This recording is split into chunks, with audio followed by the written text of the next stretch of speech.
Los Angeles Board of Police Commissioners. Madam Secretary, please call the roll. Thank you. Good morning. Let the record reflect Commissioners Soboroff, Johnson, Figueroa Villa, Kim, and Saltzman are present, and we have a quorum. Number one on the agenda, Commission comments. Great, thank you.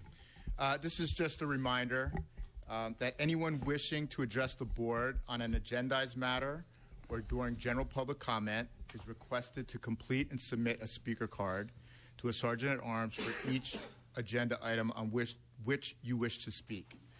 The Sergeant at Arms will deliver the speaker cards to the board secretary, who will call them in the order received. No speaker cards will be accepted once public comment has begun on the specific agenda item for which a card is being submitted, or with respect to general public comment once the general public comment period has commenced. When your name is called, you will have 2 minutes to speak from the podium on the agenda item. Please address your comments to the agenda item that is before the Commission. Are there any Commissioner comments this morning? No, sir. Okay, I have one comment myself. Since I have been appointed to the Commission, there have been 4 officer-involved shootings, resulting in the deaths of 4 community members. I know that the investigations into these incidents have just begun, and therefore any judgment as to whether the use of deadly force was justified is premature and not appropriate, given that under current California law, the department's investigation into the use of deadly force is a confidential personnel matter, and the details of the investigation cannot be discussed publicly. Concurrently, there is an investigation into the potential criminal culpability of the involved officer or officers by the Los Angeles County District Attorney. This commission will ultimately determine if department policy was adhered to, and the Los Angeles County District Attorney will determine if any criminal culpability exists by the involved officer or officers. What is appropriate at this time is to express my and my fellow commissioners' concerns regarding these officer-involved shootings. There's a delicate balance between our knowledge and understanding the dangers our officers face every day while serving our city, and the need to clearly have our officers understand and practice a preservation of life philosophy as they encounter members of our community. With that said, I want to assure everyone that this commission understands our responsibility to provide civilian oversight of the Los Angeles Police Department, and with the assistance of our Inspector General, are provided regular updates on the status of all use of deadly force investigation. At the Commission meeting of September 22, 2015, Deputy Chief Bill Murphy provided the Commission and public with an overview of current and anticipated training. He spoke about the following 4 areas of training: public trust and preservation of life, constitutional policing, handling persons suspected of being mentally ill, and use of force de-escalation techniques. It is important that we ensure our officers are provided with the very best training to enable them to respond appropriately to the dangerous and difficult situations they encounter. Chief Paysinger, could you tell us what the status of that training is and the anticipated completion date? Yes, Mr. Commissioner. I'd like to start off by saying first that, excuse me, I appreciate the enormous amount of work being done on this effort by Assistant Chief Mike Moore and also Deputy Chief Bill Murphy. This is a fairly significant effort on the part of the department to recalibrate and frankly recode the manner with which the department has been providing this very specialized training to every sworn member of the LAPD. And I'd like to offer very quickly a quick update on the training that will address those 4 areas that Deputy Chief Murphy mentioned last week. First of all, the national discussion on building public trust. At the direction of the Chief of Police, just about 85% or 8,400 members of the LAPD have already participated in that training. There's about 1,000, actually about 1,300 members of the organization that have yet to attend the training, and a makeup course will be convened in the not too distant future. The total number of LAPD employees that will be involved in that training ultimately will be 10,030, which will also include reserve officers. Following that, coming up in the latter part of October, actually October 26th and 27th, we've designed the trainer course for a 10-hour use of force update. The pilot will roll out on October 29th, and the rollout for the entire training will begin on November 9th of this year. The police science leadership course, the trainer dimension of that course will begin also on October 29th through, I believe it's a week-long period of time. The pilot will begin on November 9th, and it will run through November 19th, that 10-day period, with a rollout for the rest of the organization on January 12th through January 22nd of the year 2016. The mental health intervention training, you should know that the LAPD has been at the forefront of mental health intervention training. As a matter of fact, many organizations throughout not only the region, but throughout the United States have looked to the LAPD as a model for that training. As a matter of fact, we participated in the district attorney's committee, whereby we have shared a lot of our training techniques and our course material with the district attorney as she rolls it out throughout the rest of the county. The mental health intervention training will be incorporated into the PSL and be given to all probationary officers the second week of their training in the field. It was actually initiated about 10 months ago with 25 students per class. The department has already achieved 98% department-wide compliance on post-mental health illness training online training course. Additionally, the field training officer course, along with Deputy Chief Murphy, Assistant Chief Mike Moore, they're currently involved in rewriting the 8 hours of curriculum to include use of force de-escalation, constitutional policing, building public trust, and handling persons suspected of being mentally ill. The target is the first quarter of 2016. And at this point, I'd just like to ask Assistant Chief Moore, is there anything else that we would like to offer at this point?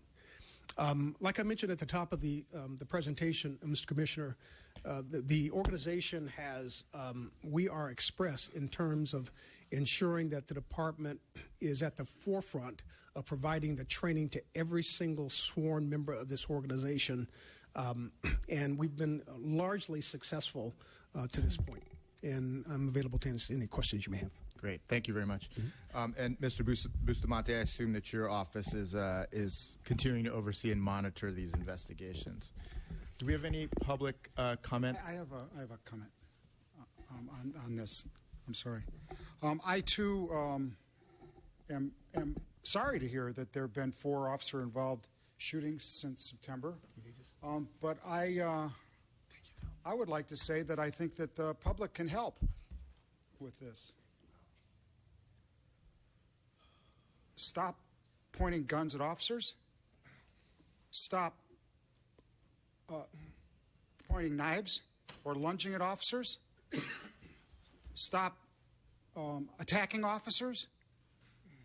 And I think that our officer-involved shootings will go way down. And I think that it's really important.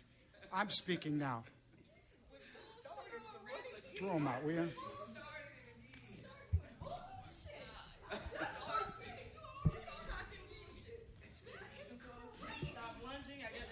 Suicidal, huh, Steve?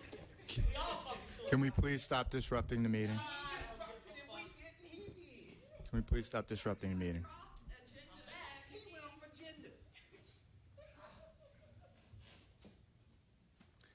So, as you said, I am concerned, and I am convinced that that a thorough investigation process will occur in each of those 4 officer-involved shootings. But I am equally concerned about our officers, about what they do day in, day out, and this general feeling that that it's okay to be abusive to police officers, because it is not. That's the end of my comments. Okay, Commissioner Saltzman, do you have an additional comment? I do. Just a brief comment. Mr. President. I just want to say that I appreciate your opening statement very much. I agree with it completely. I think you have appropriately described the very delicate and sensitive balance that goes into these situations, and to our role in particular, representing the public in evaluating the actions. And I also particularly appreciate your asking the department to remind us and the public about the training that's going on, because I do think it's significant, and the offices and the department's efforts, along with the Inspector General, to evaluate the training and make sure that it's effective, and if it's not, to improve it. And so I thank you very much, and think that your statement was very helpful. Thank you. Thank you. Any other? Thank Commissioner you. Kim? For President Johnson, I also want to thank you for your earlier comments. It is a delicate balance, as Commissioner Saltzman just reinforced. I think the objective of your comments was to emphasize that we as a commission take use of force cases very seriously, and officer-involved shootings, that especially ones that result in the death of civilians, those we take very seriously, and we do our best to scrutinize those reports and adjudicate those cases very thoroughly, and we benefit from the investigation, both the Department and Inspector General, and also any insight, any criminal investigation that might be occurring with the District Attorney's Office. I do want to say that just as it is important for the public to reserve some judgment until we hear all the facts, it is also important for us and the department and officers within the department to reserve judgment before we receive all the facts. I think that these are very, very sensitive and traumatic cases. That any case that results in death, it has tremendous traumatic impact on the community, on the family and friends of the deceased, and the family and friends of the officers involved, and the officers involved. Again, we take this very seriously. We take deaths in the community very seriously, and just as we want to encourage the public not to make any assumptions until we review all the facts and everything is open and openly disclosed, we hold ourselves to that same standard. We're not going to jump to any conclusions about whether or not that that civilian who resulted in unfortunate death did anything to have provoked the officer's conduct. You know, we're not going to assume that civilian did anything to provoke the officer's conduct. Thank you.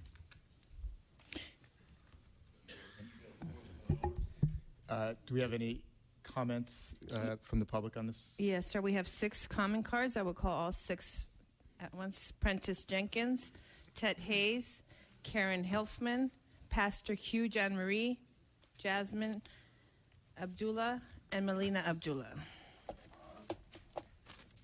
Prentice Jenkins, City Life newsletter activist since 1991.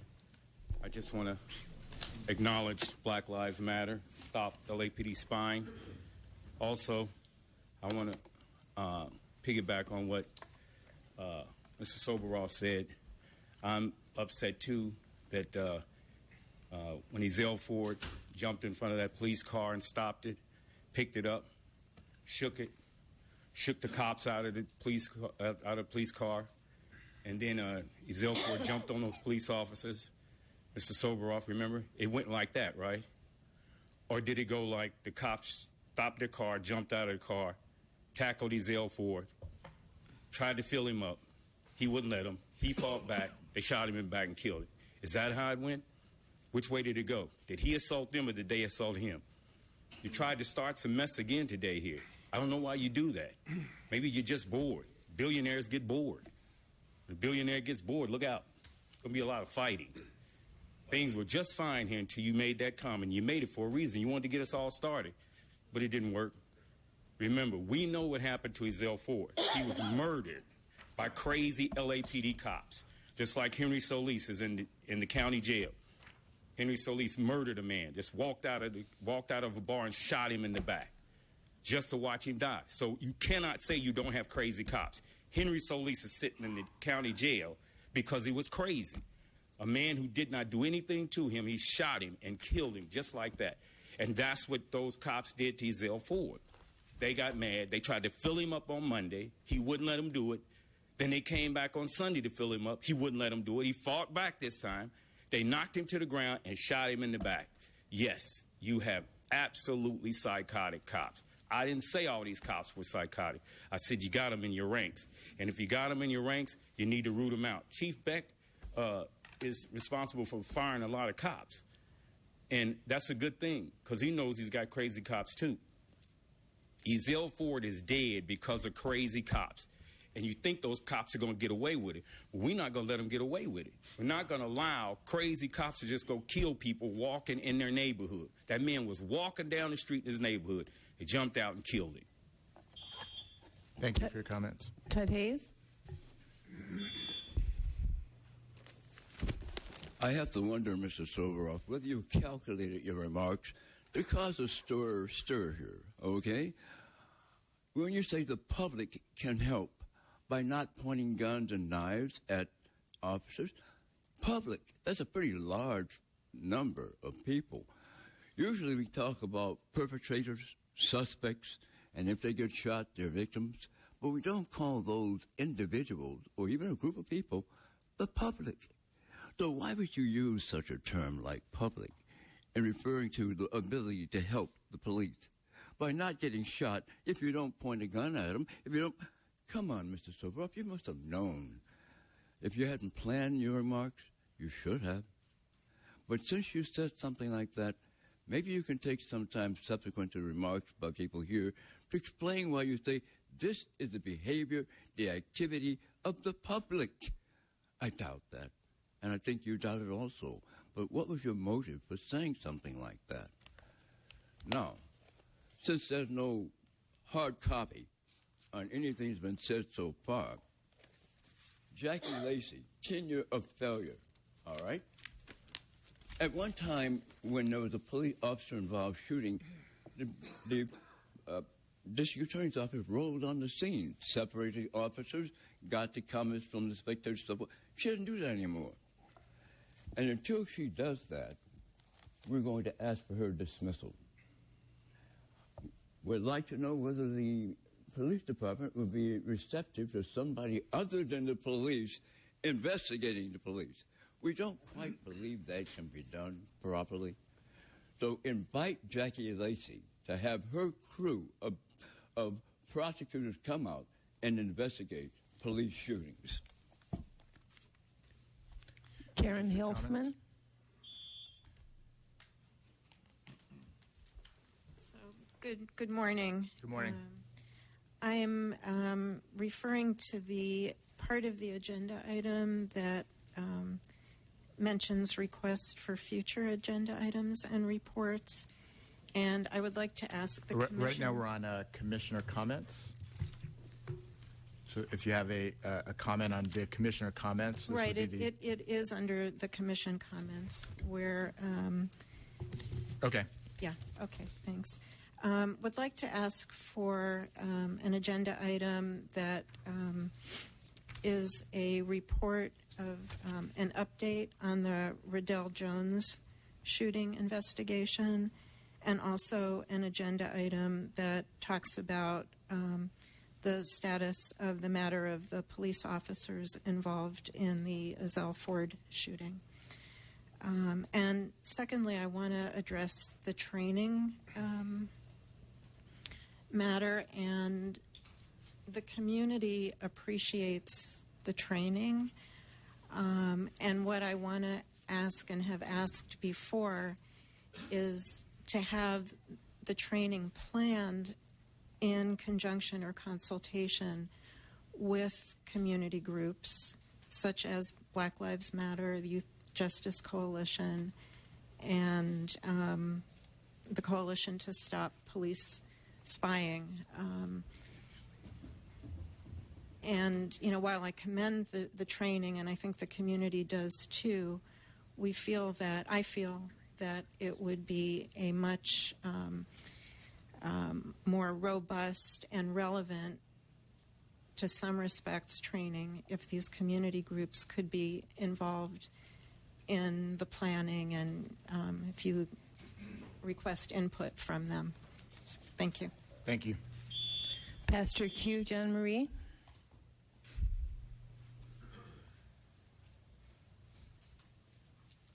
Good morning, Pastor Q, Southern Christian Leadership Conference. Good morning. I went to a meeting last week called Churches in Action, and we were there with some members of LAPD. And one of the officers said that we're just trying to make it home to our families. And do I understand that? Because we are also trying to make it home to our family. Right. I thought the LAPD was supposed to serve and protect the entire community. When you talk about trust, which segment of the community are you talking about? Because Beverly Hills is not heavily policed. It is not treated like a war zone.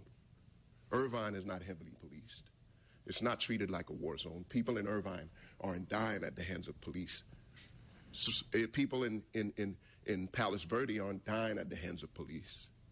So I must say it's probably two things. One, there's really no poverty in those areas, and that's a whole nother conversation. And two, maybe your patience in those communities are a lot different. The way you approach those communities are a lot different.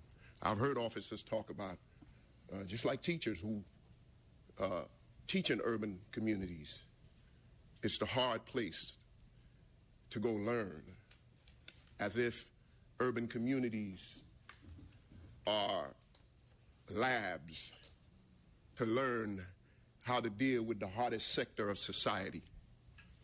But I'm here to let you know that the issues we're facing in our communities cannot be fixed by police.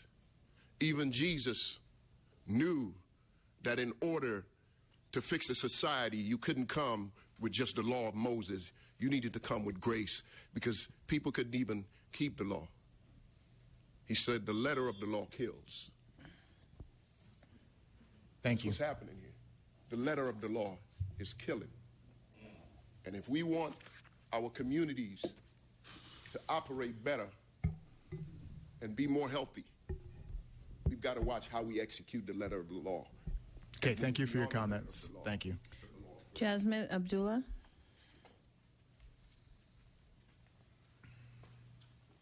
You missed the middle part of my name, which is Nzinga.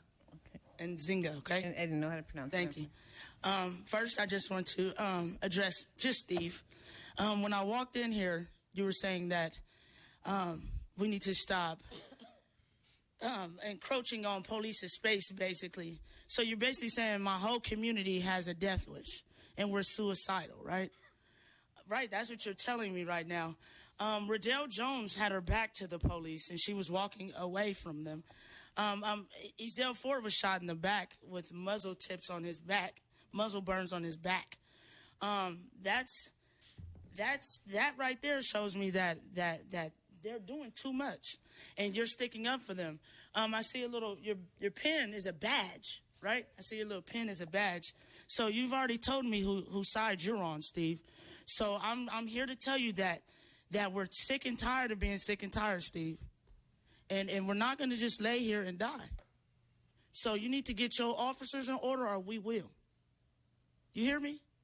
And Mr. Matthew Johnson, they got a black face on here for a reason, so I'm expecting you to do something for us, you know what I mean? Do something for us, okay? Because we're tired. I'm tired of coming up here and looking at these blank-ass faces with these evil-ass stares. Can you do something for us, please? I'm asking you, do something. Step outside of the bounds and do something for your people. For your people, Matthew, okay? And Miss Kathleen Kim, I appreciate what you said. And the lady right there, you're still not paying attention to us. You still don't pay no attention to the people, but we're going to keep coming because I think we're wearing you guys down. And we're going to continue to show our faces, and we're going to continue to come here because our lives matter. Black lives matter. And we're tired of dying. We're not laying in the streets. Black lives matter. Black lives matter. Black lives matter. Black lives matter. Steve, you're so fucking disrespectful. Thank you. Brother Time is not on your side. Melina Abdullah. So I want to echo what my sister Jasmine said. Commissioner Kim, I appreciate your words today. So thank you. I hope that you continue to advocate for the community. I've been told that Matthew Johnson, that you've told people I've called you Uncle Tom. I actually did not call you an Uncle Tom. Someone else did. I called you a house Negro. And that was a very specific term that I wanted to give you based on the speech by Malcolm X about the house Negro and the field Negro. And I want to underscore, a house Negro always has an opportunity to change sides, right? So I'm going to read you a little bit about that. So you have two types of Negro, the old type and the new type. Most of you know the old type. When you read about him in history during slavery, he was called an Uncle Tom. He was the house Negro. And during slavery, you had two Negroes. You had the house Negro and the field Negro. The house Negro usually lived close to his master. He dressed like his master. He wore his master's secondhand clothes. He ate food off his that his master left on the table, and he lived in his master's house, probably in the basement or the attic. But he still lived in his master's house. So whenever that house Negro identified himself, he always identified himself in the same way that his master identified himself. When his master said, "We have good food," the house Negro would say, "Yes, we have plenty of good food." When he said, "We have a fine home here," the house Negro said, "Yes, we have a fine home here." When the master would be sick, the house Negro identified himself so much with his master, he'd say, "What's the matter, boss? We sick?" His master's pain was his pain, and it hurt him more for his master to be sick than for him to be sick himself. When the house started burning down, this type of Negro would fight harder to put the master's house out than the master himself would. So I can't read the rest of it for you, but you have the ability to look it up. I'm asking you, stop being a house Negro. You have an opportunity to join the masses out in the field, and that's what we're calling on you to do. Be a field Negro. Do we have any more comments? We have no other comment cards on this item, sir. Okay, let's move to We're now on item number 2, report of the Chief of Police, Chief Pasinger.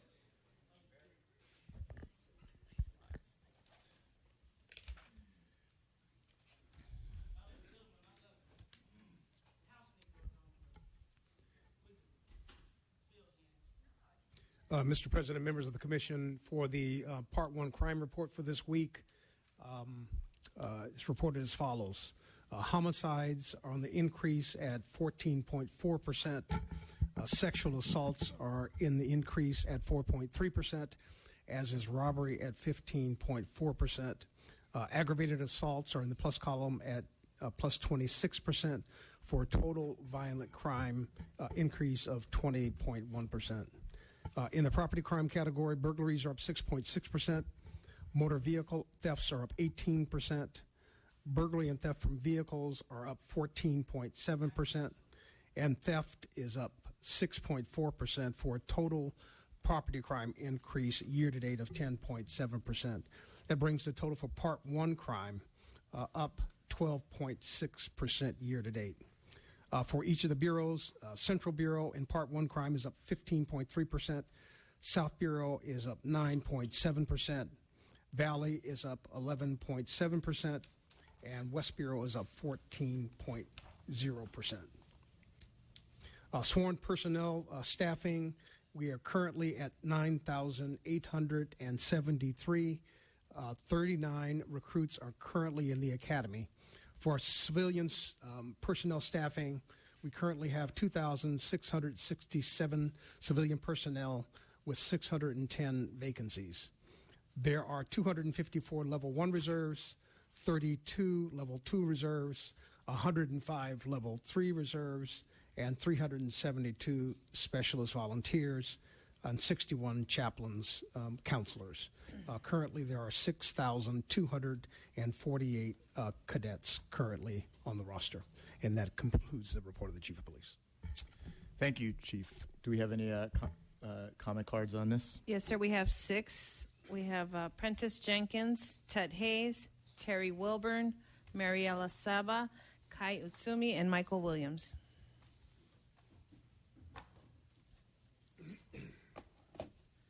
Okay, let's do a little show and tell here. It's always a psych lesson when I'm in here. So we're going to go to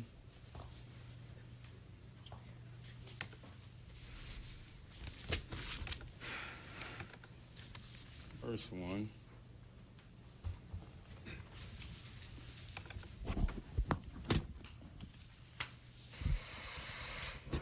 Investigators trying to solve a murder they suspect involves a rookie LAPD officer scored a major break today. The car belonging to Henry Solis has been found. He's a person of interest in the deadly shooting of a man in Pomona Friday night. All right, there's one. Let's go to this one. An LAPD officer under arrest accused of an unthinkable crime, molesting 2 children under the age of 10. That officer in question is a 6-year veteran of the force and a father himself. KTLA's Doug Kolk live in Passaic tonight, Doug. Okay, so we know there are pervert cops. Molesting children. We ain't done. Rob, thank you. Only on CBS 2, an LAPD officer is accused of fathering a child with an underage girl tonight. That young woman, who's now 18, has come forward. CBS 2, Serene Brand. Wow, pervert cops. Whenever I come in here, I always come in with proof. Tonight, a rapper is in custody over a video that appears to threaten the LAPD. NBC4's Robert Kovacic is live for us in South Los Angeles tonight with a strange new twist in this case. Robert?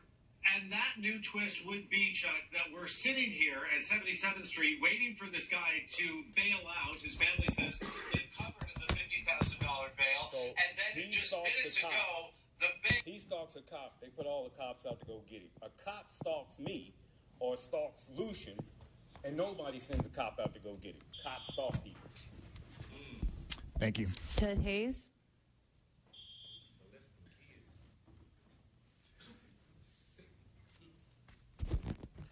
Looks like it's broken. The police stations. I went to 77th Street Station. Beautiful lobby. Has 30 lights in the ceiling, but only 3 lights in the entire station are lit. That's the reception area. The public sits in the absolute darkness because the only 3 lights that are lit are over the desk where the officers are. I carried material to read when I went there because when I went to Southwest, it took me 3.5 hours to have my issues addressed. So I brought reading material. But I couldn't read in the dark. So I asked, why are the lights out? No one had an answer for that. At Southwest, as I pointed out, it takes 3 hours before you were even addressed by the officers at the desk. And when you talk about people in the shadows who don't want to come to the police, well, what about the people who don't want to spend 3 hours trying to have their issue addressed? One woman went through a portrayal of how she was accosted by someone 3 times by an officer. That portrayal took more than 45 minutes for one person to be interviewed. I have the tape. I have the video. There's another station, I can't recall which it is, but I think it's, well, anyway, they have a sign behind the desk, out of service. That's what they usually put on a police car when civilians are driving them or the car's not in service.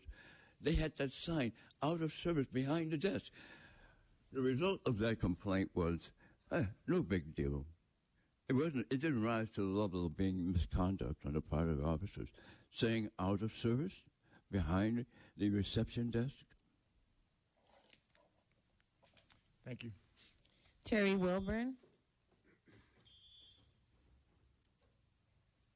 Oh, I didn't hear the statistic that you have, but I did have a public comment, commissioner comment on it. But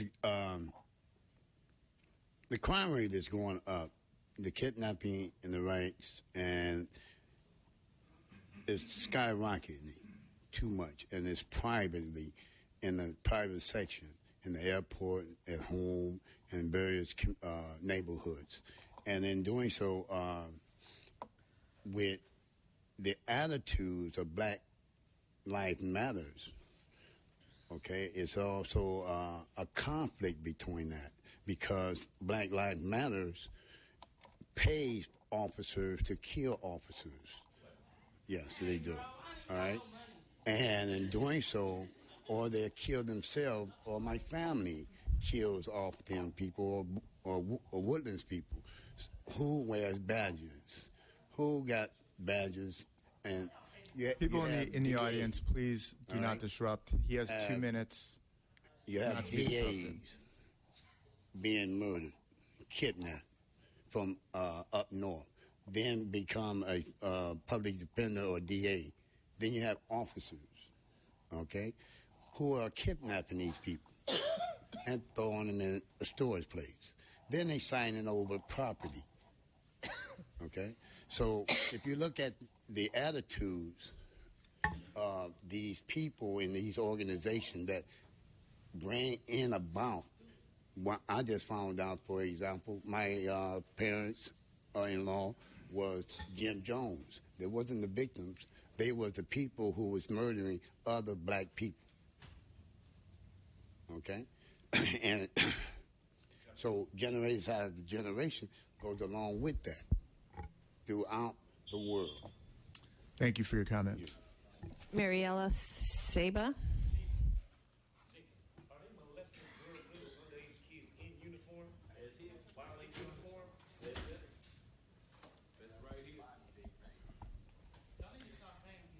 Sure. So I'm still recovering from your comments, Steve. They're really disgusting.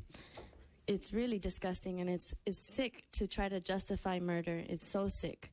And so I'm here, and I want to share a whole lot of names. Unfortunately, the list of names just keeps getting updated because murder after murder continues to happen, but that's the function of this institute.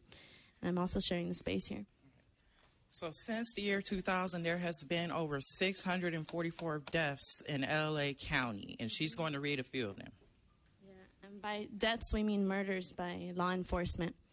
So when you hear these names, I pray that they ring in your ears and in your dreams. You remember them, and there's a whole lot of pain that they feel and our families feel. Nefi Arreguin, Brendan K. Glenn, Tong Kane Ma, Andrew George Valadez, Hector Leonardo Morejon, Luis Martinez, Robert Fausto Rodriguez, Jonathan Aragon, Victor Daniel Terrazas, Antonio Perez, Aaron Valdez, Leroy Hill, Salom Rodriguez Jr., Antonio Perez, Sergio Alexander Navas. Keep sharing so we can hear more voices. Yeah.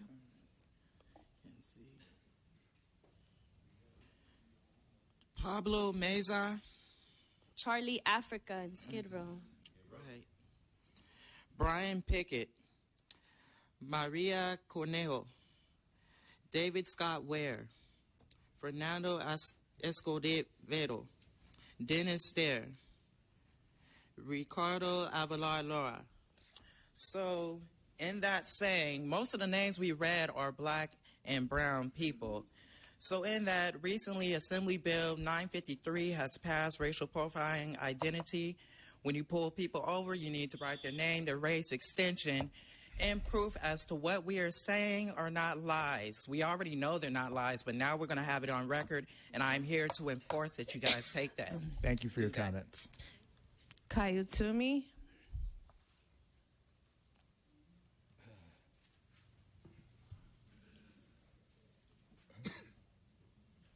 Blocking access to the plaza for public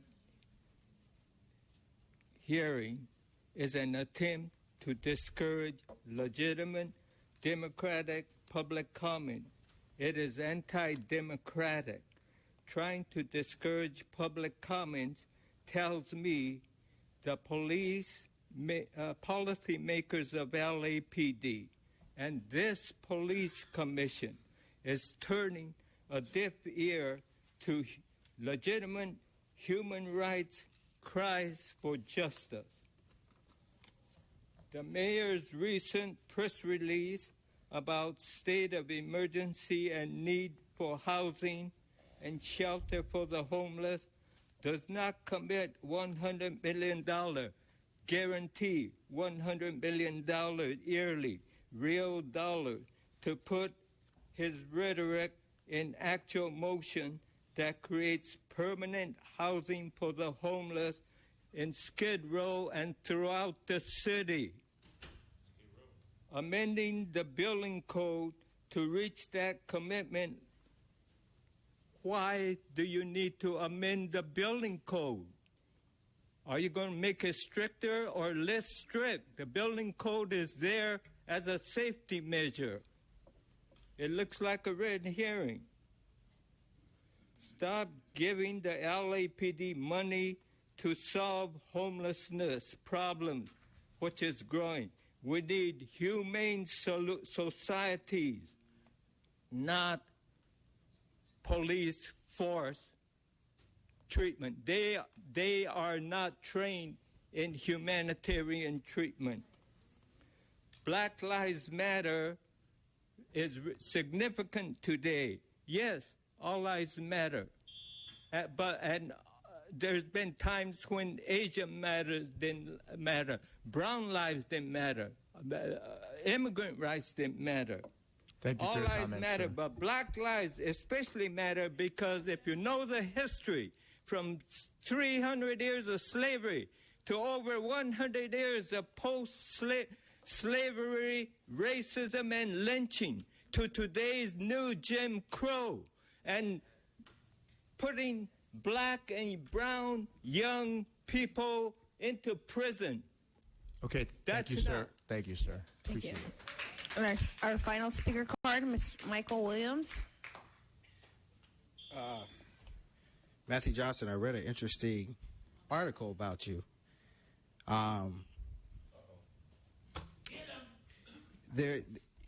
In this article, it was talking about when you were appointed as the president, and in the article you talk about how you were, as a teenager, you were stopped and harassed by the police.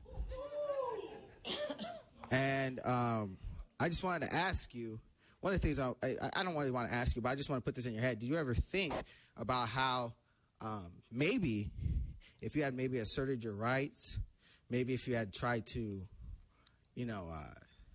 stop them from taking you out the car, tried to do what many citizens do that ends up getting them shot, do you think that you would be dead right now? Or because you just complied and you went with whatever abuse they were giving you, you somehow managed to get out of being killed? You also said, I'm quoting you, I'm sure that there's a lot of things that can be done better. We always have a culture of trying to improve. But what have you improved since you've been here?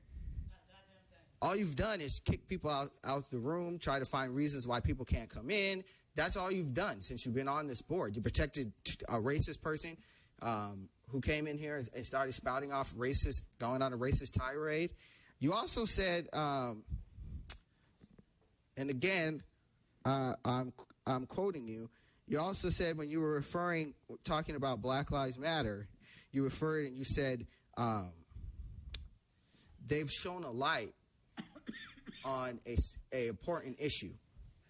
Yet you've kicked out multiple times the people that you say are shining a light. How do you think that looks? You speak for one side and then you do another. Do we have any additional comments? No, sir.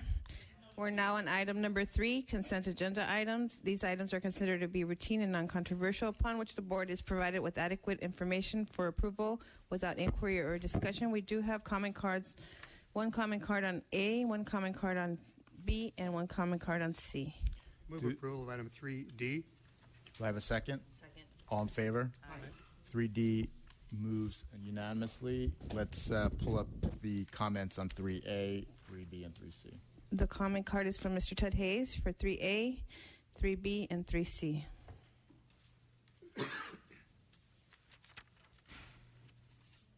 So this would be for 3A, sir.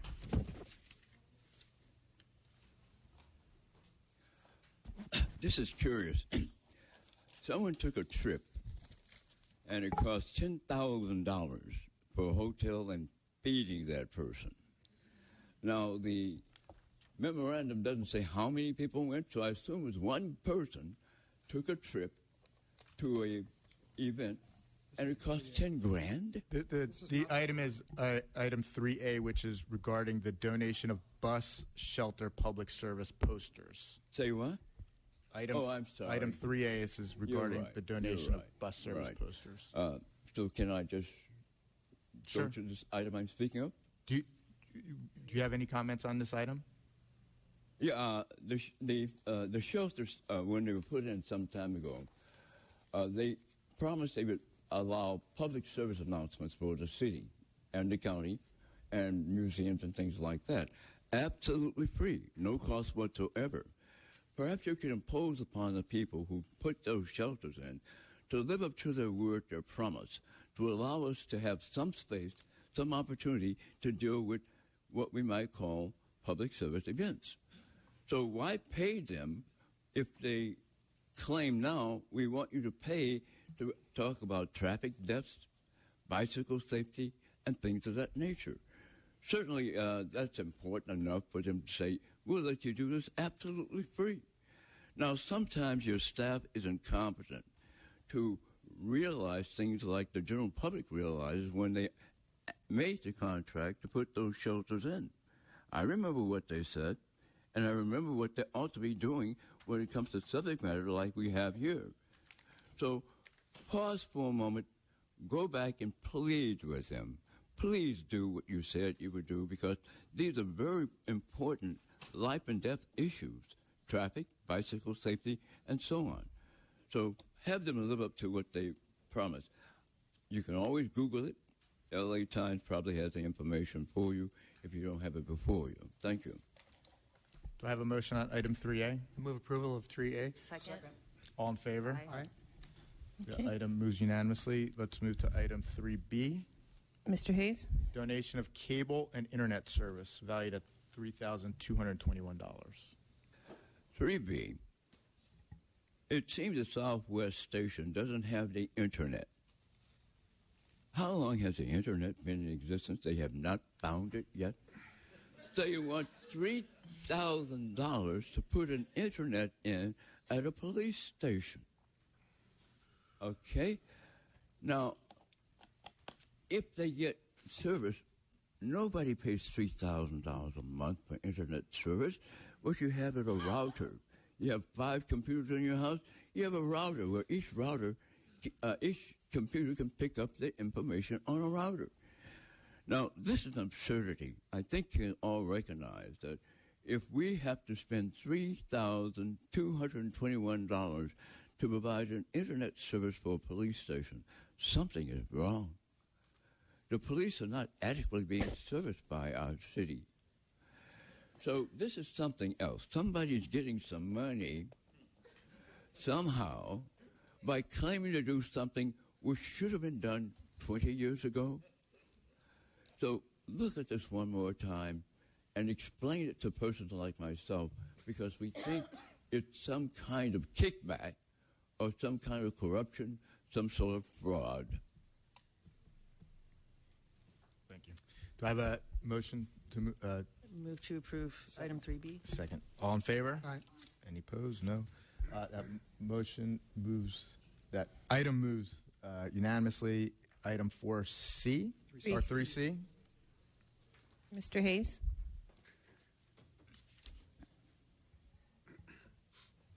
As I mentioned previously, this is $10,798 for travel and lodging expenses. Perhaps they flew there in a private helicopter. That would probably cost a bit of money. But $10,000 for travel and lodging for one person? That seems a little extraordinary, exorbitant to most human beings. So perhaps police who take trips are not treated like human beings. They're treated like monarchs or kings or something like that. And the accommodation to feed them and to house them is extraordinary. $10,000 for travel and lodging for one person. My, that's a nice way to be treated. So I would suggest that when you look at these consent items a little more carefully, as I have done, and you recognize that they're trying to pass by on a mass vote on item A, B, C, D, so on and so on. All of this stuff is voted at one time. They don't debate it. They don't question it. They don't analyze it. They don't dissect it. They just vote on it and give the money away. $10,000 is far too much for an event. Now, the event was the National Police Week Memorial in Washington, D.C. to go memorialize police officers. Now, I am an ex-service person, and we don't do this for military personnel who die by the tens of thousands, not by the hundreds, but the tens of thousands. Vietnam, 56,000. My war, Korea, 52,000. But we don't do things like this. Go spend $10 to eat and sleep till we can memorialize them. Move approval, item 3C. Second. Second. All in favor? Aye. Just want to point out on that item, there were multiple people who attended, and training and safety tactics were also discussed. Thank you, sir. So we'll move to regular agenda items. If a commissioner would like an item pulled, please let me know. Item 4A. We do have that one. 4A comment card. I would also like to hear 4B. 4B. Okay, 4C. Yep. I move to approve 4C, 4D, 4E. Second. And, yep. All in favor? Aye. Okay, so items 4C, 4D, and 4E have been approved unanimously. Let's move to item 4A. 4A, Department's report dated October 8th, 2015, relative to the crime classification audit, AD number 15-040. Good morning. Good morning. Police Performance Auditor Jeffrey Phillips, assigned as one of the officers in charge for Audit Division. John Newman, Commanding Officer of Comstat Division. Commissioners, before you have the crime classification audit report. Now, Audit Division has been conducting audits and inspections of crime classification for approximately 10 years. Excuse me, this is your last warning. Okay. The scope of this particular audit was one full year, 2014, of aggravated and simple assaults captured within our consolidated crime analysis database. Now, despite the short length of the audit report, 6 pages, it does represent a robust evaluation that looked at a... Black Lives Matter. Black Lives Matter. You're now being asked to leave. You're now being asked to leave. I'm leaving anyway. Don't touch me. Don't touch me. Don't touch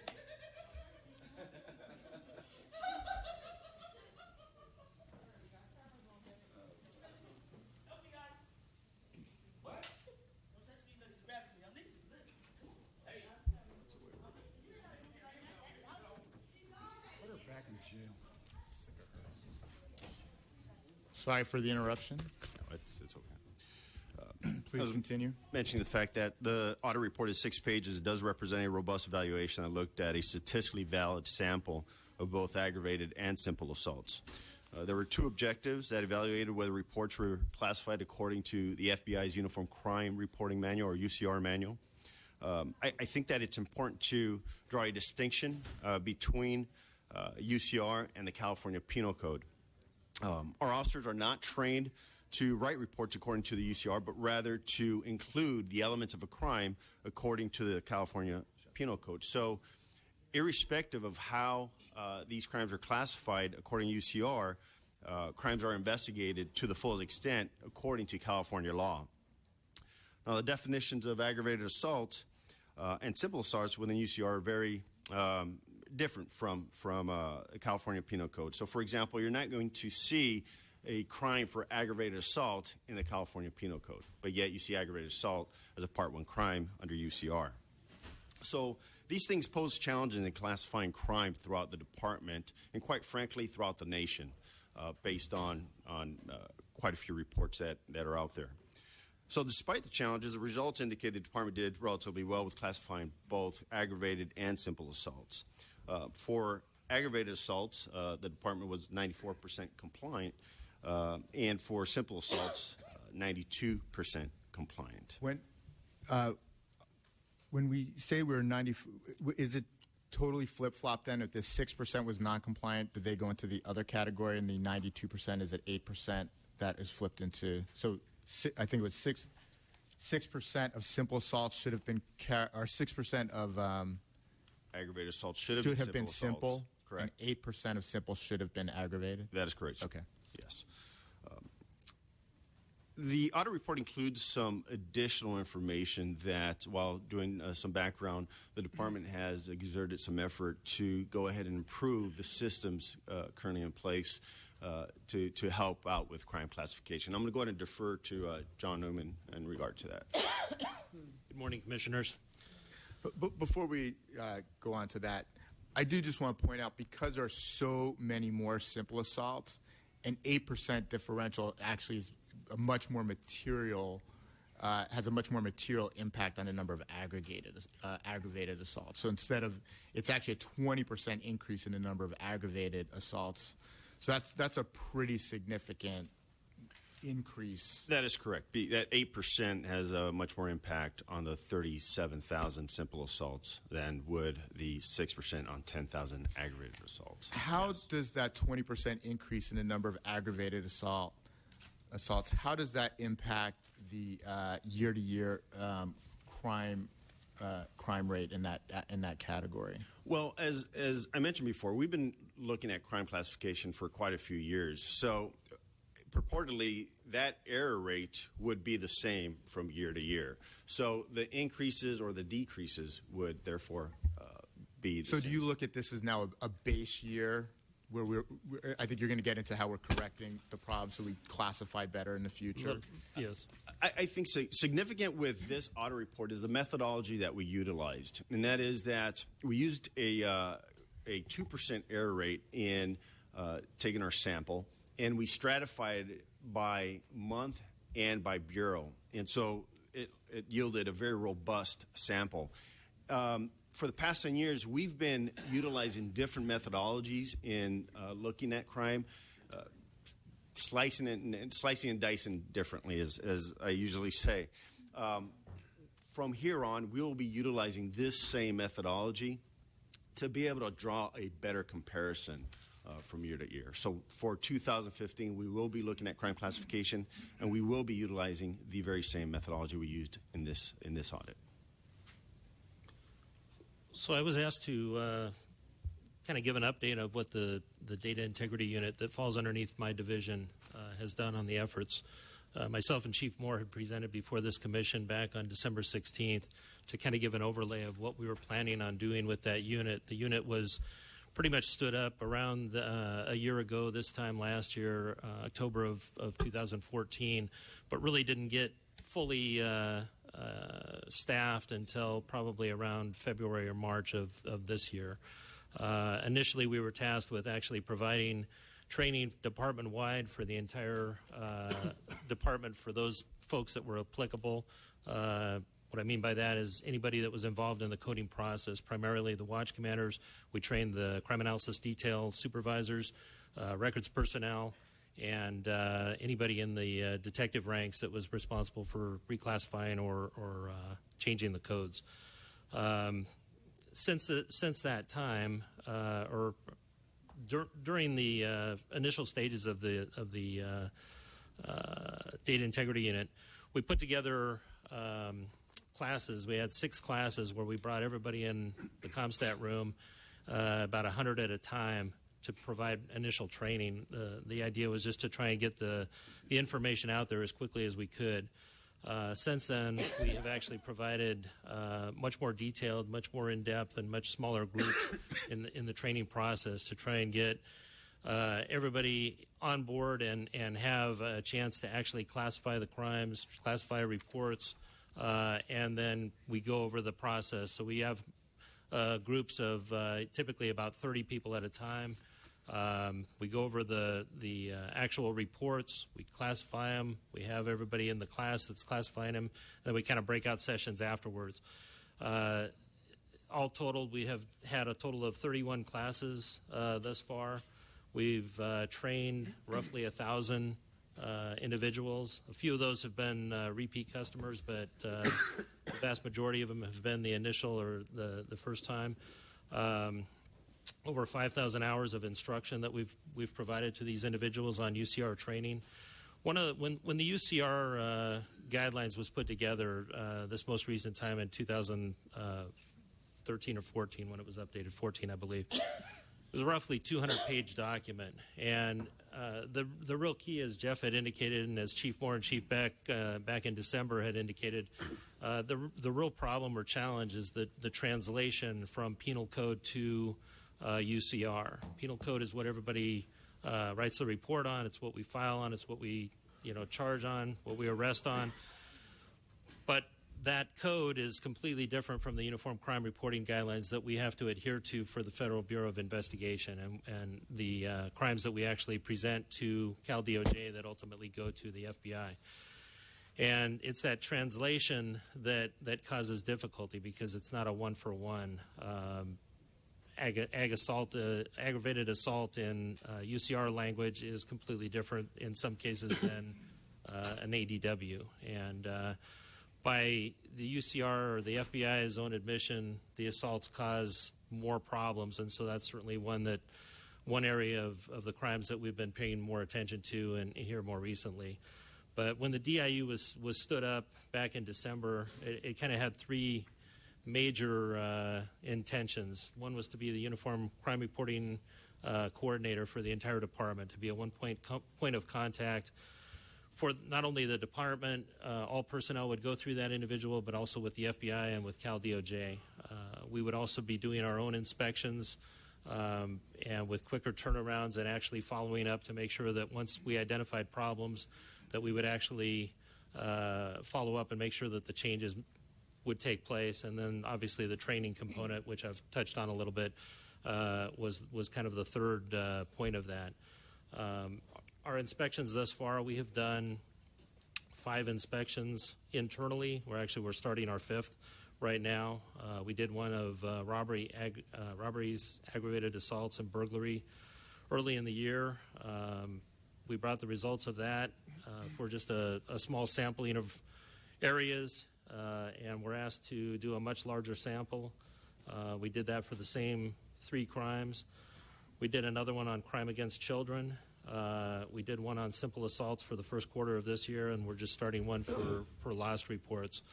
Addition to that, we have had more recently, we are working with Office of Operations, and we have stood up bureau assessor teams that we're supporting that are actually involved in the inspection process as well. So they're inspecting their own bureaus, and that's been going on now for about a month and a half. And so every 2 weeks, each bureau team generates a report that has the findings of those inspections. And what we do on all of our inspections, both the ones that we do internally and also those ones that we're in the 3rd round of now with the Office of Operations, is whenever we come back with findings where we actually find records that have been miscoded, we first send the results to the commanding officer at that division. We ask them if they can go over and vet the data and make sure that they're in agreement with it. If they're not, they get in contact with my UCR coordinator that runs the data integrity unit, and they work out any differences. Typically, they agree with most of the errors that we have identified. But the biggest key is that once we have identified it, once they're in concurrence that there is a problem, is that they work with their folks to make sure that the change actually gets made and that the crimes are actually getting reclassified. And we actually have a process in place where we actually keep track of every inspection that we come up with and the results to make sure that the changes, the reclassifications that are needed actually get made. And to date, I think the changes for the first 3 inspections, most of those have taken place. The most recent simple assault inspection that we did internally was just submitted last week, and so we're waiting for the results back on that. I may have missed this. I was, what was the date of the Uniform Crime Reporting System implementation in the department? For the Data Integrity Unit? We actually stood up the unit back in October of last year. We didn't get full staffing until around February or March of this year. Okay, so these audit results are really the result of just one. These audit results, these audit results are just a result of the last year. Then. Correct. Okay, got it. Yeah. So the accuracy, it's a high accuracy in light of one year. Yeah, and this was actually, the audit was inspecting or auditing a period of time prior to when the training in real earnest had started and been undertaken. Mm-hmm. Right. I have a question. Sure. What are we doing to try to standardize? You have the penal code and then you have the CR, so standardize it, or have we done, or it's not going to happen? It's almost, you have to look at the four corners of that report and apply, of course, certainly apply whatever crime is applicable according to the California Penal Code, but and then take a different view and apply according to the UCR standards. You might want to talk about the decision trees. Yeah. One of the things, in answer to your question as a follow-up as well, every state has their own different penal code. And so what the UCR tries to do is try to standardize that process so that although the FBI and Cal DOJ and others, by their own admission, say that we really shouldn't be comparing our numbers with other cities just because there's so many other differences with demographics and socioeconomic and so many other features, transitory folks that come into and out of different cities. But every city or every state has a different penal code that's getting standardized to that one UCR standard. And so for us personally, to try and take that document, which is roughly 200 pages, and to condense it into a format that's really usable for our watch commanders that are reading, numerous reports every day and trying to code those. That was one of the big changes that was made, is the watch commander is actually ultimately responsible for adding that code to the crime code before it gets sent over to the records unit. Is we provided a one-page guideline. So in 7 pages for the 7 Part 1 crimes, we have kind of a synopsis of what's in that 200-page document to try and make it as user-friendly as possible. We call them the UCR decision trees. And basically, if you follow that tree down, it asks a series of questions. I actually have some updated copies here if you folks would be interested. And you can, basically, the watch commander can ask the questions. Jeff, if you could. I would like a copy. Mm-hmm. If you get, the watch commander can ask the questions of the crime and kind of work their way down, and it directs them in the crime class code, the LAPD crime class code that corresponds to the crime that actually took place and that corresponds with the UCR crime. And we worked on those at the end of last year. We had them put in place, and then we have probably changed them maybe 3 or 4 times as updates are needed. One thing we wanted to do to make sure that these were as accurate as they possibly could be and represented what's actually in the UCR guidelines is we actually have met or telephonically discussed with Cal DOJ and also with the FBI on a couple of different occasions these trees. We actually sent them to them initially about 6-7 months ago, more recently about a month ago. The first time around we got a few suggestions back. We made those changes. We had asked, because we have a number of new people at the FBI, we wanted to run them past them again, and so we sent off all 7 of these trees, asking them for their feedback, and we're still awaiting that. But as we get some, we will update them again if necessary. Great. So just to follow up. So this document you passed, I remember I still have it in a file. So this is that document is updated in this. Correct. Okay, so Yeah. that one's no longer. Yeah, these basically supersede them. We update it whenever changes are needed. We don't identify changes that often, but when we do, we update the decision trees accordingly. One thing we try to do is make sure that all of this information is online. So on our CompStat website internally, We have all of these decision trees. We have email groups for all of the folks that have been trained. In essence, all of the folks that are involved in the training or in the coding process. And so these decision trees, a number of other training materials, frequently asked questions, document that we update every time we get emails from the individuals that are in the process that have questions. And so we try and make this information available as often as we can to try and improve upon the coding process. Thank you. When do you think you'll be in a position to do a new audit to see how effective these decision trees are in terms of improving our rates?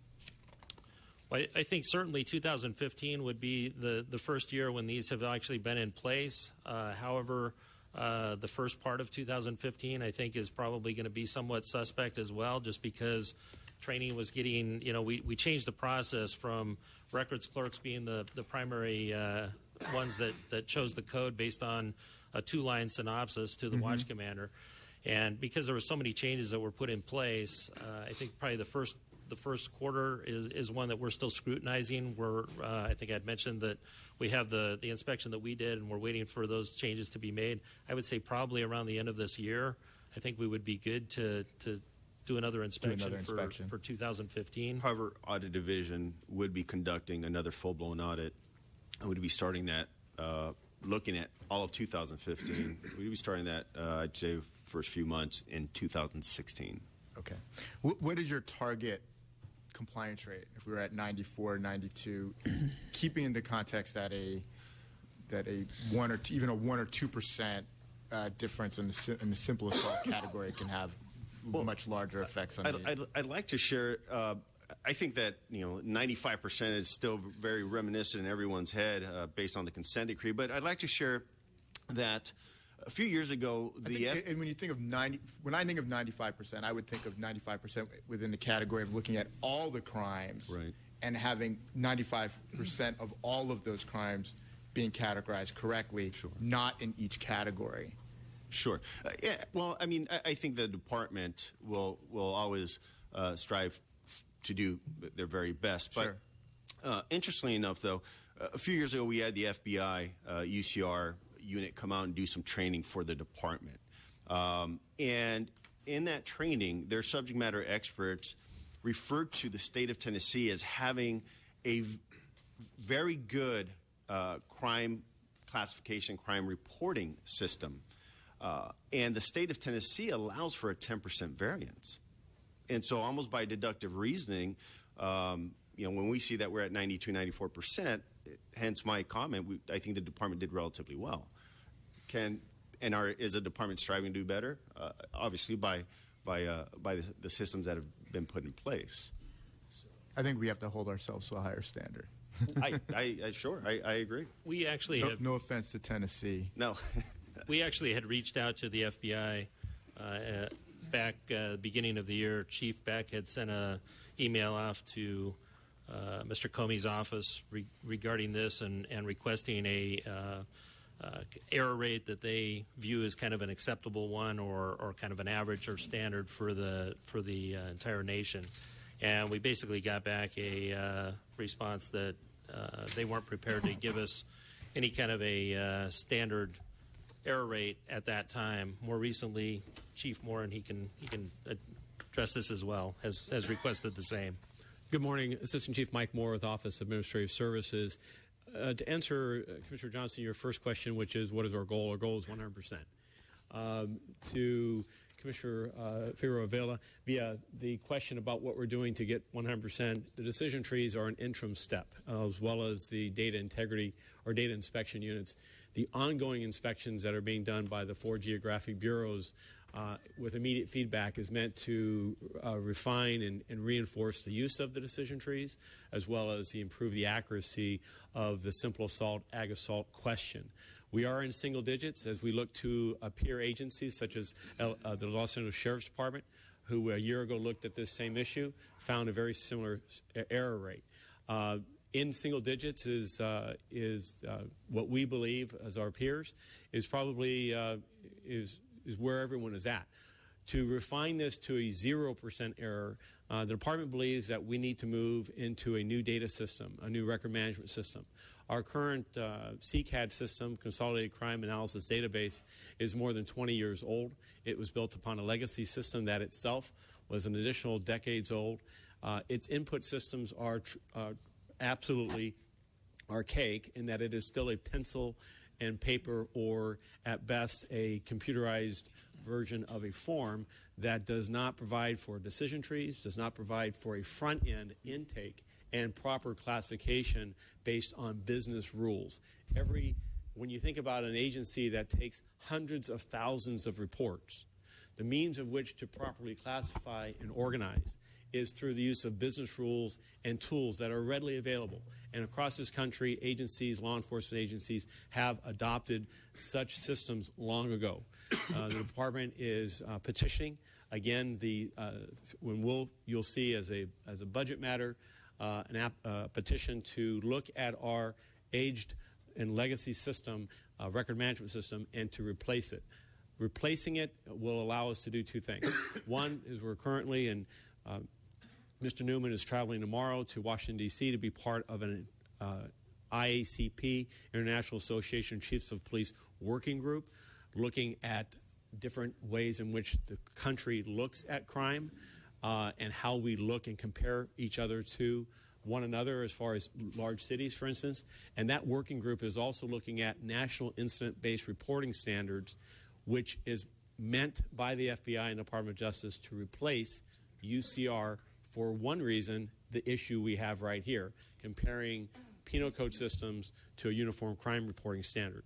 So the department, in summary, would look to change our record management system to allow us to become more robust with a much more modern NIBRs, or National Incident-Based Reporting Standards, which would also allow us to change the front-end intake from a paper and pencil document to a electronic form, sits on an officer's computer, his mini or her mini iPad, and they would take and intake a report. They would be prompted for questions. They'd be prompted for information that's needed so as to thread that needle and put the report in the proper classification. That is where, when we reach that destination, we believe we'll be at a zero error to the extent that that's at all possible. In the interim, though, because that is years away, we need to deal with the system which we have. And that is where our officers and our watch commanders will carry these decision trees, and we'll work through it on a manual basis to achieve improvement in our accuracy of our reports. Great, thank you. Excuse me, I have a couple comments and then a question. First, I just want to say I'm impressed with the progress that you've described, in particular the data integrity unit. Unless my recollection is incorrect, and it may well be, to some extent this is in response to issues raised publicly about the accuracy of the crime data.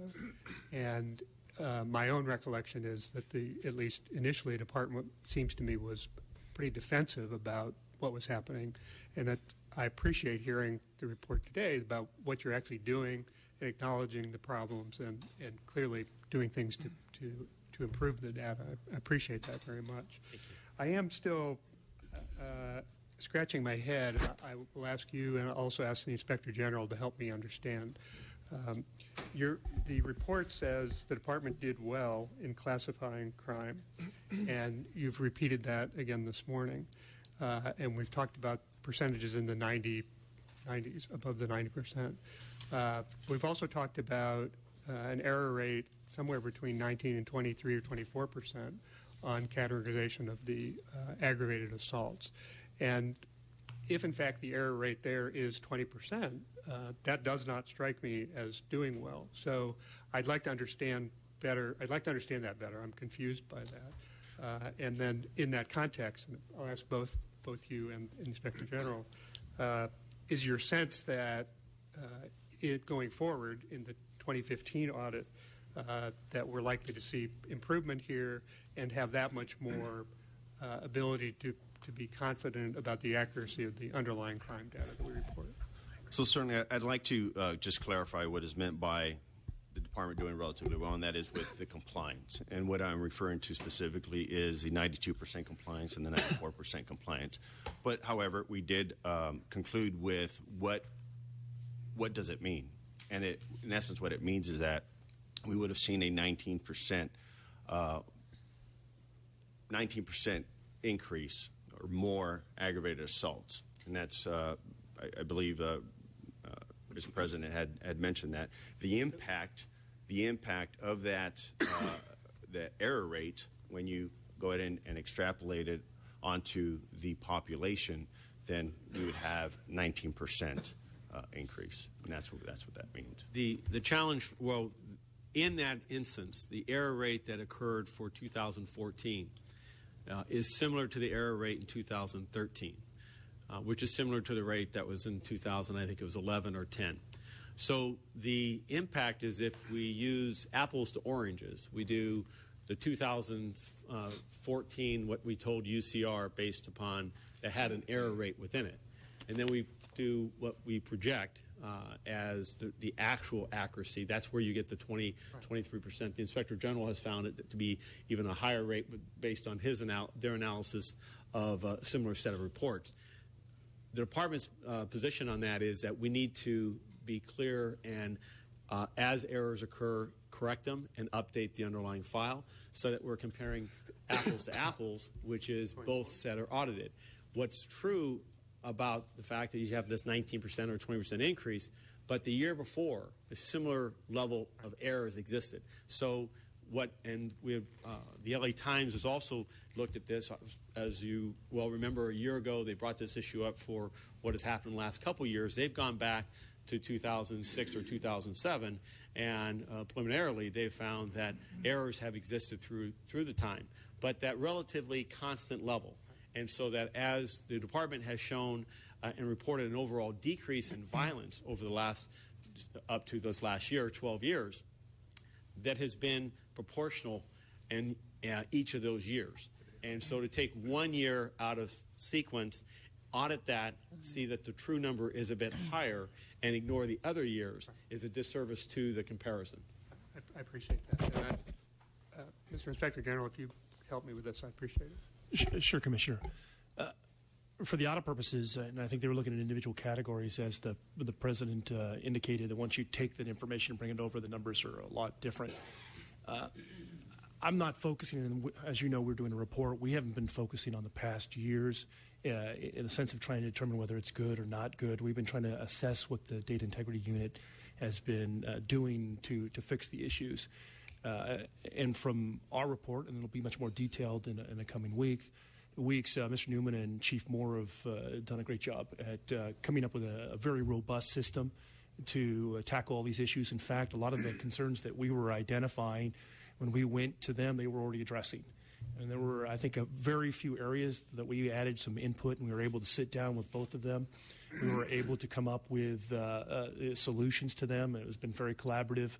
I think the way they've staffed it, the issues that they have tackled in the train updates, and their desire to constantly improve that has been what stood out most to us. So I don't know if I would use 2014 as the year. I think I'd use 2015 as kind of a 0 year. Granted, what Mr. Newman indicated, the train didn't really kick in at the early part, so there's going to be some nuances to that year. But as far as the improvements in what Data Integrity has done to try to shore up the system, I think that going forward there's going to be a lot of confidence in the numbers going on. Now, that doesn't mean that there's not going to be error rates. I mean, I want to underscore what Chief Moore and Mr. Newman had said. Some of these issues with trying to translate the UCRs onto the penal code, it's very difficult, and there's not a lot of explanation of what they're looking for. And to that point, I mean, I think we've had, with the department, have had a series of 3 conversations with the FBI, the unit responsible for trying to resolve this, and had 3 different statements by them on what to do. 3 different statements from the FBI? Yes, the people that are in charge of that. So I think given the nuances involved and given a lot of the issues that are there, I think the department is tried to make the best of this. And I think going forward, we have a lot of confidence in what Mr. Newman and what Chief Moore have accomplished. Thank you. I appreciate that. And I pleased to hear that. suggests, at least to me, that where I started, that the amount of progress you're making seems to be good, and I appreciate that very much. It's great to hear that kind of report from the Inspector General, so thank you. Great, thank you. Any additional questions? We have a motion to... We do have 3 comment cards, sir. Oh, sorry.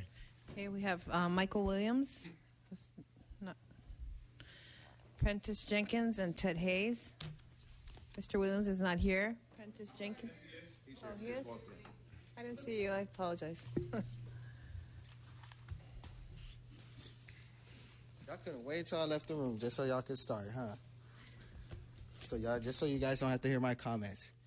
I know this is about a crime audit. My crime audit is for you guys, talking about crime audits. Matthew Johnson, I asked the whole commission a question last week. Big Boss Steve said that you guys couldn't answer me. So, Matt Johnson, you say that you want to improve things. You say you want to change things in the department. Well, how about you go do some research? Put it on the agenda. You're the president. Do some research about what this commission has done to stop police shootings. We're in double digits right now. This sounds like a comment for general public comment, not for this is the about report. crime. We're talking about crime audits, right? This is a crime audit. Okay, your police committing crimes of This murder. is about the crime classification audit. Okay, crime classification audit. I'm classifying police murders as crime. Okay. Do an audit on that. What has this commission done in the past 2 years? I'll give you 2 years to look it up. Okay. Do that for me, and then maybe we can talk civilly and have a nice discord, because then I'll understand that you actually care about what we say and what we actually are trying to contribute to this process. Because it seems like you guys feel like what we're doing when we come in here is a nuisance to you guys, and all we're trying to do is protect our lives and protect the lives of our loved ones from officers who are supposed to be protecting us. So put that in your crime classification, police murders, and come back next week. I'll be here. And if you really do care about changing things here in the LAPD, come back with me with at least a good summary of what this police commission has done in the past 2 years that has eliminated or tried to eliminate police shootings in this district, in this city. Against the LAPD. Although you see in that video, he brandishes a gun as an LAPD officer walks out of his car in downtown Los Angeles. Stalking LAPD cops. Sounds like that police helicopter that flies around your house all the time, pretending it's looking for cops. What it's trying to do is use this thermal imaging to see if man's got his junk out. Bunch of gay cops in the helicopter. I want to know if they classify this as a crime. Sexual. Police officers may say he was trying to buy heroin in Highland Park. Phillips is live at the LAPD's Northeast Station with Lizelle Park with the latest on the investigation. Darcia. Well, Leslie, Los Angeles police are still investigating this case. It all began with a sting operation put on by the LAPD narcotics unit. Now, according to police, undercover officers arrested fire captain Matthew Phillipson as he attempted to buy 7 balloons of heroin from undercover officers. The sting operation took place from Heroin addicts in the fire department. I told you they were heroin addicts. We ain't done yet, folks. It's more fun. I'm talking about the perverts in the police and fire department, and they know they have them. You know, they never get angry. These cops never get angry because they know they exist. Police confirming he is an LA County firefighter. Around 8:15 this morning, they say he sexually assaulted a woman walking near Potrero Elementary School. She had just dropped off her child. Just after 12:30, officers spotted Logan's truck, a Ford F-150, a black one, near the school. When officers approached him, they noticed he had a taser, handcuffs, and a loaded handgun, and that he may have been driving under the influence. I keep telling them they're drunk, they're high, they're suffering from post-traumatic stress disorder. I keep telling them that. They won't believe it. Pervert cops, pervert firemen. I'm not saying all of them are, but you know which ones are. Mr. Ted Hayes.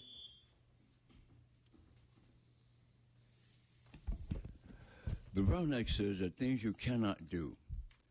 The most important thing you cannot do is prohibit public criticism of the things that you do or the things you don't do.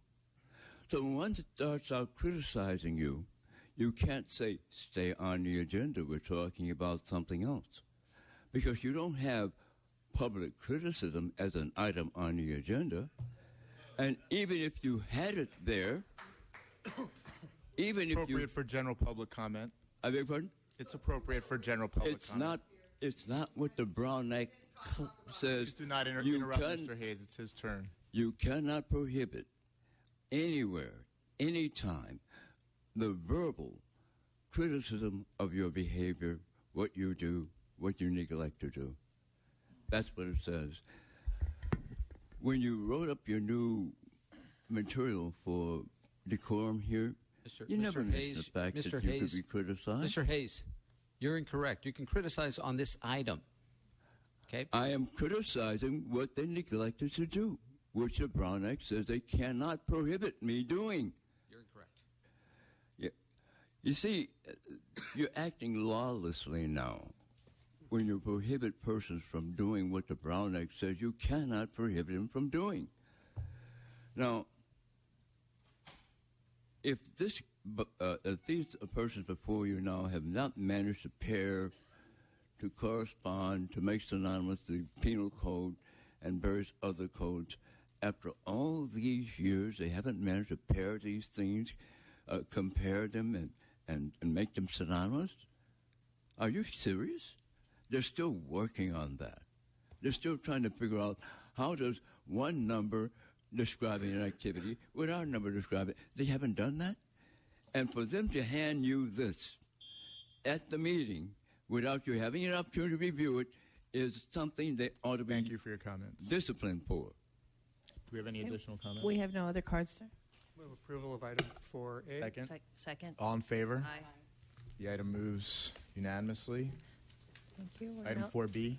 4P, Department's Report dated October 7th, Thank you very 2015, relative to the amended Department Annual Audit Plan for fiscal year 2015-2016, AD number 15-056.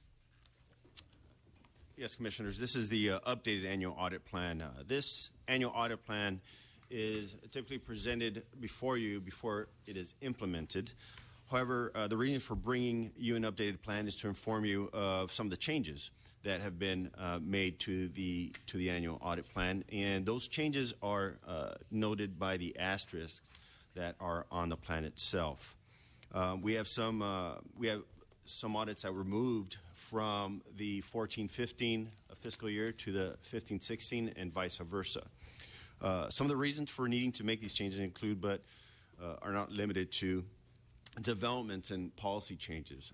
When we start to conduct some background on an audit that we will be conducting, if we find out that there are policy changes that are going to be implemented or were recently implemented, we will delay the audit because we don't think it's fruitful to go ahead and conduct an audit and measure a policy that is not going to be in place or that is no longer in place. But other reasons, additional projects or audits that we're either directed or requested to do. Another factor is the time that it takes to conduct audits. Post-consent decree, although we're still conducting audits that have been memorialized into department policy and that were within the consent decree, we have also started looking at other areas within the department. And we've realized that those audits, the new ones, take a little longer to conduct because of the amount of background that we have to do and get to really get to know that area, identifying the criteria that we're going to be measuring against, identifying internal controls and potential risks. Therefore, we make these adjustments to the annual audit plan to try to balance the work that's being done each year. And inherent is just some flexibility that needs to be placed on this annual audit plan. Thank you. I held this. I just have one question, which is whether you plan to be doing an audit on the use of the on-body video cameras, and if so, when you expect that to be?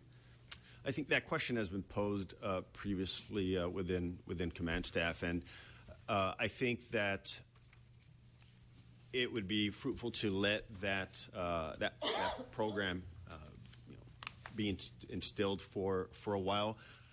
We're going to start working on another department risk assessment. By the way, the annual audit plan is based on a department risk assessment. So we're going to start working on the department risk assessment, I'd say sometime early next year, and certainly the body-worn cameras are going to be included. So I'd probably be looking at the 16, 17 annual audit plan when we would probably start doing an audit. Yeah, my sense is sooner you can do that, the better, understanding that the system needs to be operating enough that the audit's actually going to be meaningful. So, but I appreciate that. Arif Ali Khan, Director of Constitutional Policing Policy. I oversee the audit division. I just wanted to add what we were taking into consideration on doing the audit is also, as the Commission has asked the Inspector General to do a review. Each of the divisions and the bureaus are doing inspections. And what we like to do with the audits, as you've seen with the UCR, is be more expansive, wait until the policies are in place, and then take a sampling that we can do all the necessary background and give us a baseline for future audits. Because we, as you see from the plan, many of them are things that we do repeatedly, just as we did with the UCR with a very comprehensive year-long baseline. We'd like to do the same for the body-worn as well.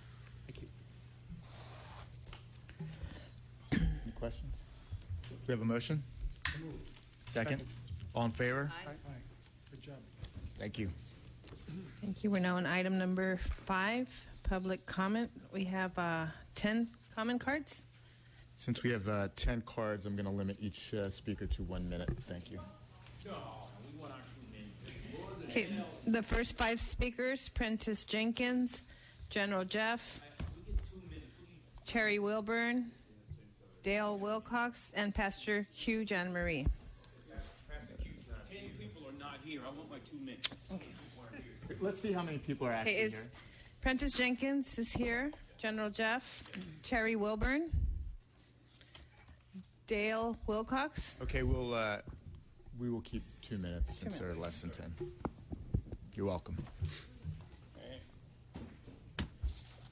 This is Officer Mike Parker. Hidden world of law enforcement. I've seen the extreme cruelty that one human being can inflict on another, and the incredible kindness of everyday people toward the less fortunate. Revealed by a veteran willing to bare his soul. I have smelled death so strong I could taste it. And give voice to the many officers who keep their emotions hidden while working on the front lines of human tragedy. Their emotions are hidden. People could see I'm looking for accolades every day.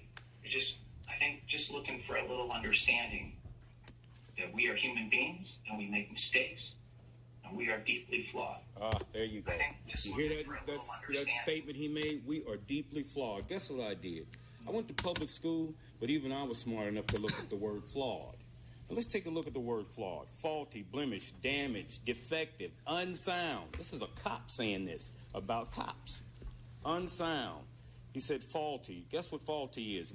I looked up faulty. Malfunction or broken, defective, not working in order of reasoning or other mental process. This is a cop that said this.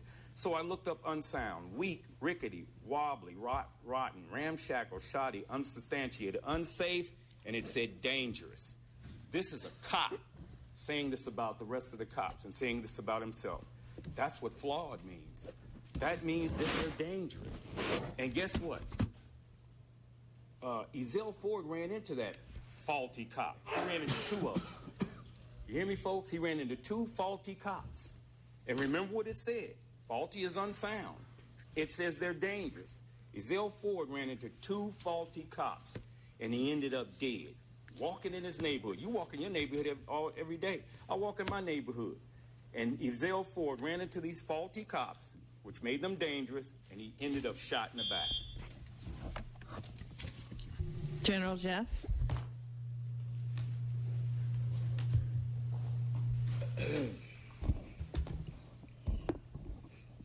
Good morning, Commission. The last time I spoke before you, I made a comment to Chief Beck, and I'll speak to Assistant Chief Paysinger as well, that a tactic that LAPD officers use is to always often put their hands on their guns as a form of an intimidative tactic.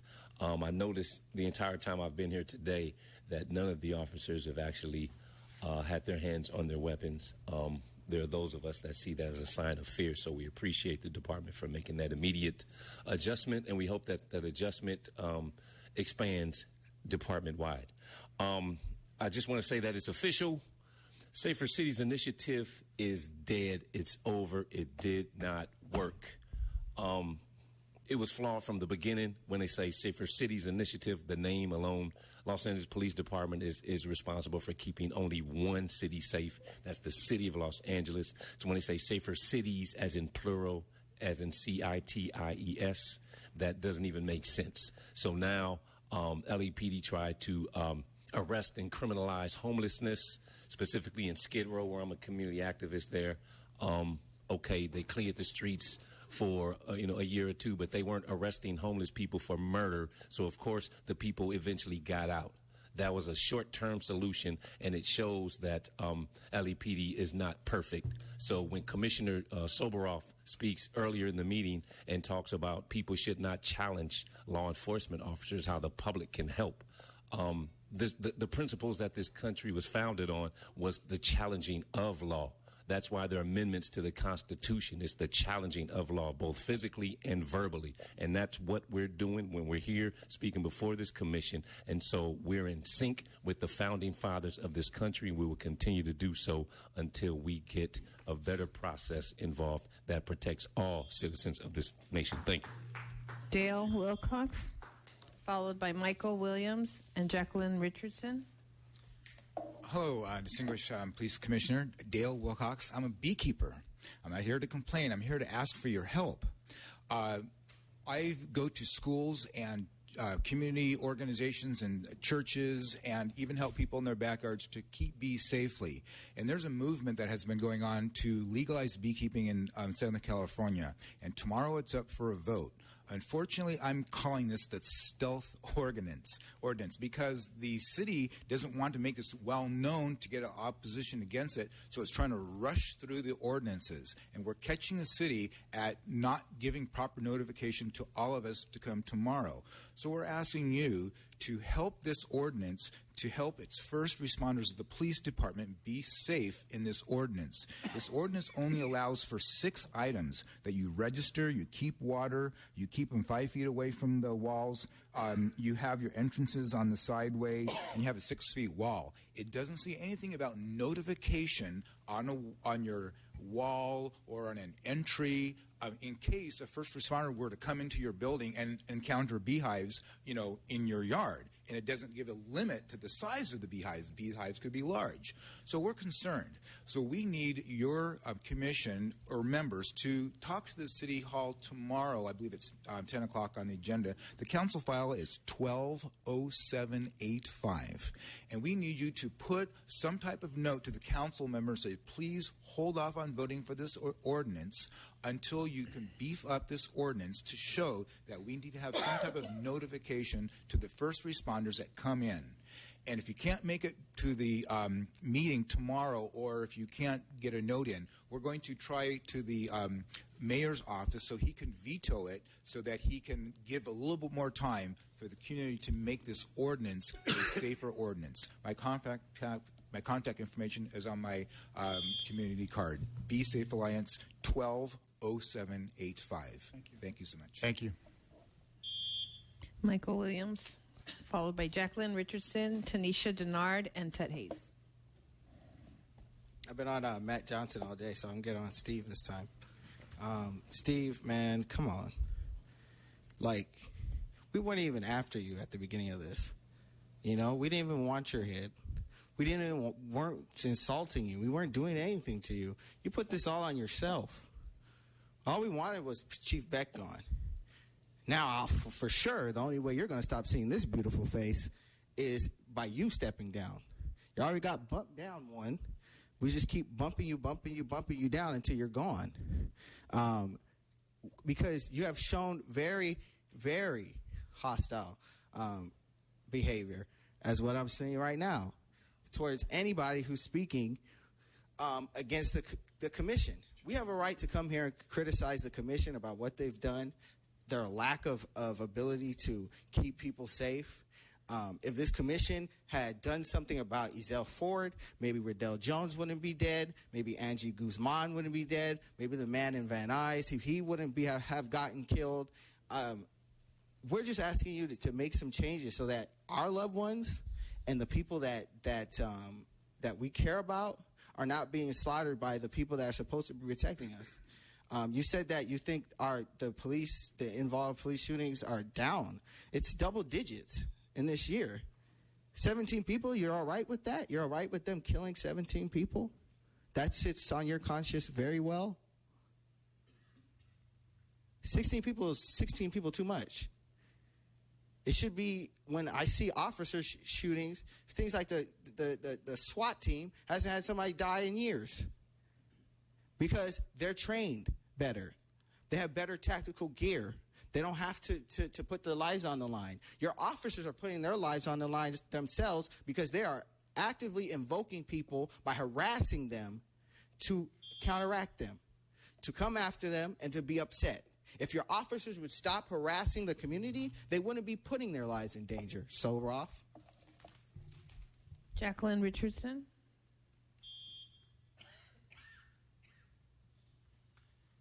Last speaker. Jacqueline Richardson, and then Mr. Hayes. You might not know about this, or it may not be true. However, do you have human robots in the department or holographs in the department? If you do they go for training to the academy? In your inventory or on your purchase orders, do you show an order for human robots or holographs? Or do you show in the inventory or purchase orders for unusual batteries? Or if the officers have to buy their own equipment, such as their uniforms or tasers or whatever it comes, do you show orders that, in general, for uniforms and for the other equipment that the officer would usually buy for himself?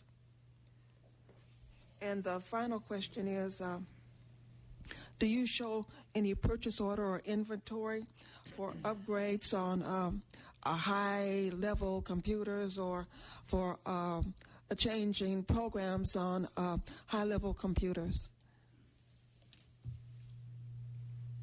Thank you, Mr. Hayes. Thank you. Mr. Johnson, I'm concerned about you because you tipped your hand to some extent. When I mentioned that the Brown Act prohibits your prohibiting comments from the public about what you do, don't do, I wonder whether you've complied with the Brown Act. It suggests that each member here get a copy of it. Is that true? It also points out when you violate anything, that's a pretty broad term, any is absolute term, it's a misdemeanor. So if we see you committing a crime, can we expect any officer to arrest you for a misdemeanor? Or can we conduct a private person's arrest? Interesting. So the other thing is your rules indicate that you can put people out, but you don't indicate what the Brown Act says. You may develop a procedure for readmitting those who did not cause the disruption. Why would you leave that out? Why would you leave out the fact that even though there is a disruption, you have this authority to clear the room, why not point out that those who are kind and gentle, docile, and quiet cannot come back inside? You see, you're remiss. I'm pointing out how you're remiss. And if your colleagues don't know they're involved in criminal activity, that's someone's responsibility to let them know they're in danger. Okay? So there are lots of things with your rules that are not discussed openly. I would like you to agendize this aspect of how you've been deleting the most important things for the public. We may at any time at this podium criticize you for what you do and what you neglect to do, and it's not regulated to public comment. One other thing, testimony is on the items. Public comment is on public comment. Okay, we have no other cards on this item. We're now on closed session, item number 6, and we do have one comment card. We have Prentice Jenkins.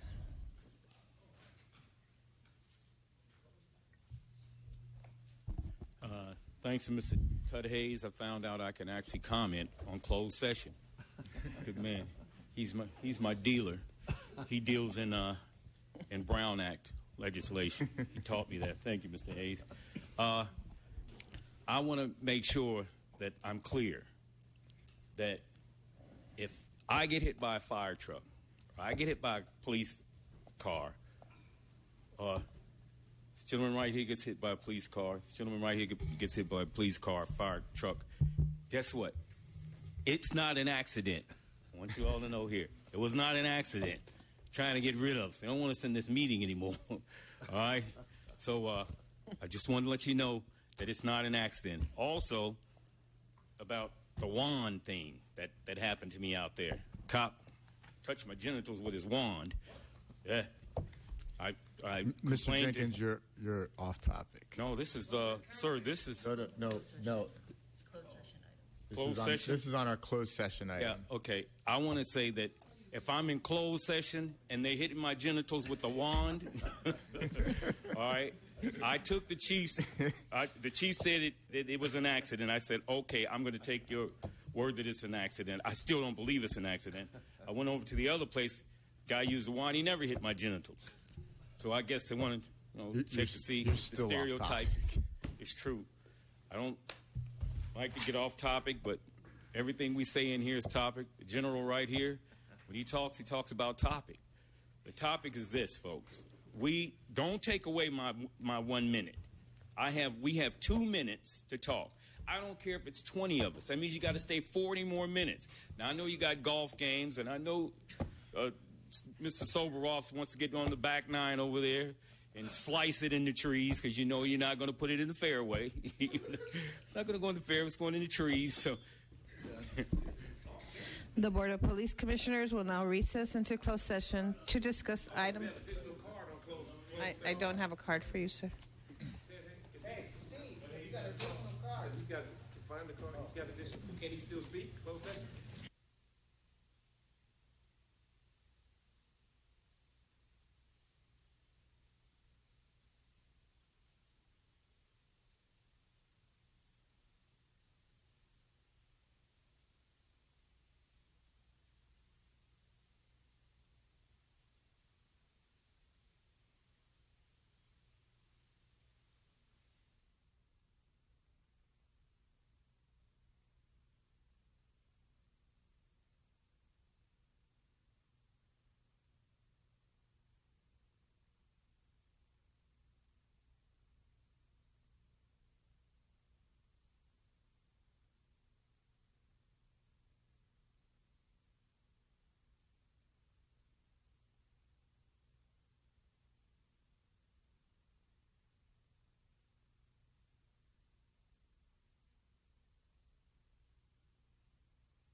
These commissioners has concluded its work in closed session. We are back in open session. In closed session, item number 6A1 was discussed and the chief's recommendations were unanimously adopted. And in closed session, item number 6B was discussed with direction given. Mr. President, is there a motion to adjourn? So I have a second? Second. All in favor? Aye. Meeting is adjourned. Thank you. We have to vote on the adjournment after that? Is that how it works?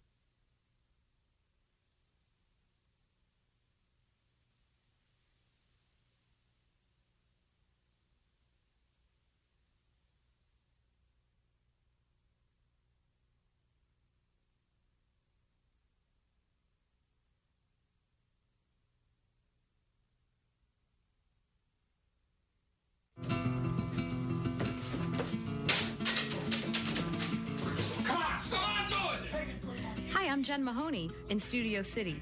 You're watching LA City View Channel 35, where you can get the best in culture and arts. It's our city, it's our channel. Hey, just go!